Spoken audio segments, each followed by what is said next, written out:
Welcome to Sew Very Easy. My name is Laura. And have you ever wondered how Grandma used to make these little bread baskets that were so cute on the table in Sunday meal? Well, they're very easy to make, and I've put a new twist on it. Let me show you how simple they are. So you're going to need 6 fat quarters. And I'm also going to use a Floriani embroidery thread because I'm going to be doing a pattern on it. And of course, needles to go with the thread. You're also going to need a pattern, and I'm going to put the pattern in the description for you.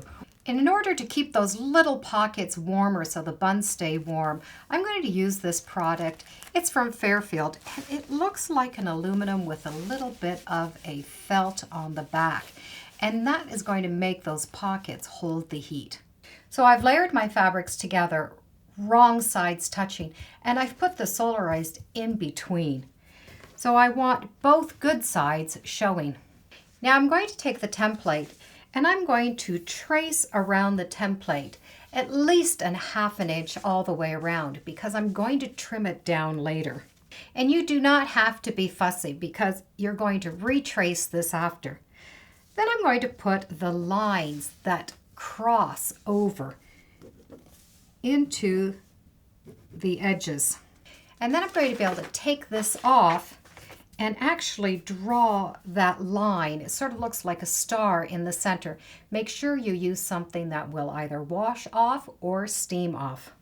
And I just cut off all the extra just so it's not going to get in my way. The next thing I'm going to do is I'm going to set up my machine with my embroidery thread, and I'm going to use one of the decorative stitches so that I can stitch down following the line coming right off of the pattern. So the 3 rows of decorative stitching have been done. On my Bernina, it was stitch 102. Now this also gives you an opportunity that you can do actual embroidery if you want to do flowers or whatever. You can do lots of embroidery on this. When you have finished all of your embroidery, press it. Then you are going to do 1 more row of stitching before you cut it out. You're going to be able to take your pattern and lay it down, and you'll be able to see where the cross lines are going to match the little top stitching line. Even if you decided just to do a straight stitch, you'll be able to follow the lines.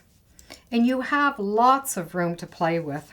So line it up, and then again, using something that will wash out, trace the pattern all the way around. After it's been traced, take the tracing line and just do a straight stitch following that line. After the line has been stitched, you need to cut out just a couple of threads past the line. So the stitching is going to stay into the center. That stitching is going to hold those layers together. And the next thing you need to do is either do a decorative stitch or a satin stitch all the way around to close the edge. And when you have the 1 2-sided circle done, you need to get a second done. So both right sides are out and the solarize is inside. The third one, which is going to be the top, is going to start the same way. You're going to put your 3 layers together with both the right sides outside, trace around, put your marks, and do your stitching in the center. And after the stitching has been done and you have traced the template, and on 3 of the ends, you need to put a little loop of ribbon and about 12 inches of ribbon. When these are drawn together, the ribbon is going to be looped through each of these little loops. So you only need a small section here. And have the loops come inside and the ribbon come inside, because you are going to stitch all the way around as before, trim off, and do your satin stitch all the way around. And that is going to secure the ends. The next area we are going to sew is in the center of these lines. So we'll sew the top one onto the middle one first. And they don't line up as you'd cut them. You need to turn them. So the center stitching line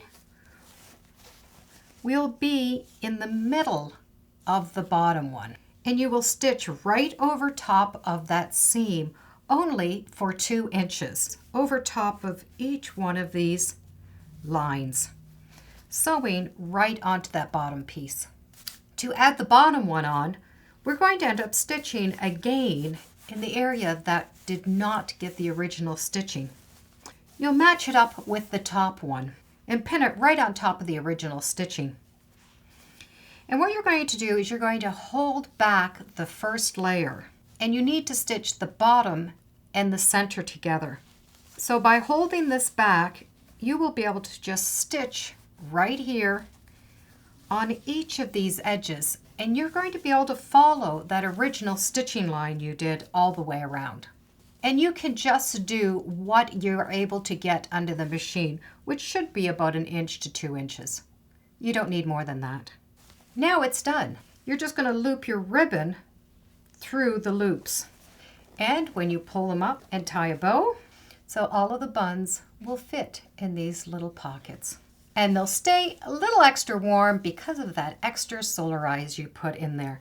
And when you need to put it away, you just undo it and fold it down. These can be made in 2 different ways.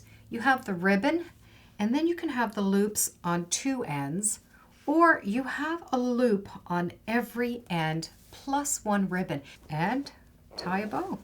And it gives you another look. And it's that simple to make the bread basket.